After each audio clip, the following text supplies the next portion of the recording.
Kapag tayo po ay may alagang aso o maging pusa, dito ay hindi may iwasan na ang ating alagang aso at pusa ay makaranas itong sakit na ito. Ito yung, ayan, galis o mangge. So, ito ay isa sa mahirap gamutin pero hindi naman siya basta-basta nakakamatay. Unless na lang kung ito ay pababayaan natin hanggang sa lumala. Marami na akong ointment na nasubukan dito, shampoo, sabon, pero hindi pa rin siya effective. Dito, may nakapagsabi sa akin na mahusay raw ito. So, sabi ko nga, ang dami ko nang nasubukan, bakit hindi ko itry ito? Total, sinabi naman niya na yun daw ang nakagaling sa aso niyang may galis. So, dahil nga nakakaawa no, yung ating alaga na may galis, so sinubukan ko itry ito. Ayan, at unang-una, huwag nating pakakainin ng malansa yung ating alagang aso o pusa man na may galis. Mag ano lang tayo no, yung pagkain na hindi malansa. So tapos ito, ang ginagawa dito, ito nga, may nagsabi sa akin, ito nga yan, ivermectin powder. So, sinubukan ko. Tinanong ko kung ganong kadami ang dapat ilagay sa pagkain. Pwede rin daw ito ihalo sa dog food. Okay din, no?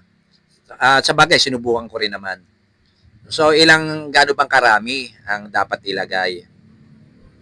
Tansyahan lang kalimitan, 1 hanggang 2 kurot. Depende ito sa laki ng ating alagang aso. Pero sa pusa, ang kalimitang inilalagay ko sa cat food nila ay 1 kurot lamang.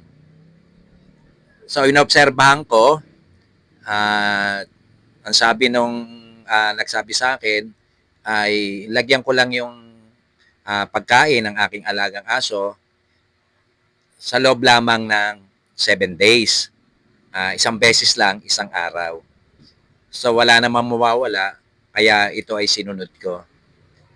So, naobserbahan ko, mga ilang days kung ginagawa ito, parang medyo gumiginhawa na yung pakiramdam ng aking alagang aso at bihira na siyang magkamot na hindi katulad nung dati na talagang halos minuminuto ay nagkakamot siya at kung makikita niya yung kanyang balat ay talagang pulang-pula na at halos makalbo na rin.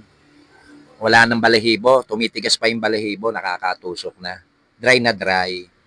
So sa patuloy kong paglalagay ng ivermectin powder sa kanyang pagkain sa loob po ng 1 linggo, 1 beses, isang araw, so ere na po yung kanyang balat.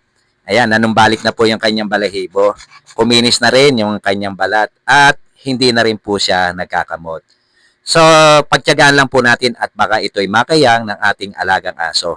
So, ito namang aking pusa, dito ang ginagawa ko namang paggagamot ay 1 kurot lamang kasi medyo maliit ang pusa.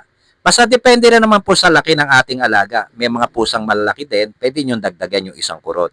Basta araw-araw po nating lagyan ng ating pagkain na pinakakain sa ating alagang pusa. Dito ang pinakakain ko ay cat food. Ang ginagawa ko ay binubudburan ko lang ng 1 kurot na ivermectin yung cat food na ipakakain ko sa alaga kong pusa.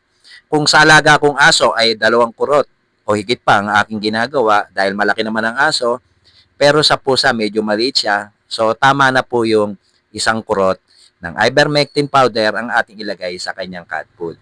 So, ganun din ang pagpapainom sa loob lang din ng 1 linggo, 1 beses lang, isang araw.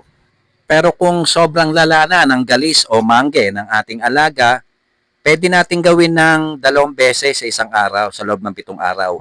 Pwede po tayong maglagay ng 1 kurot sa umaga at 1 kurot sa gabi.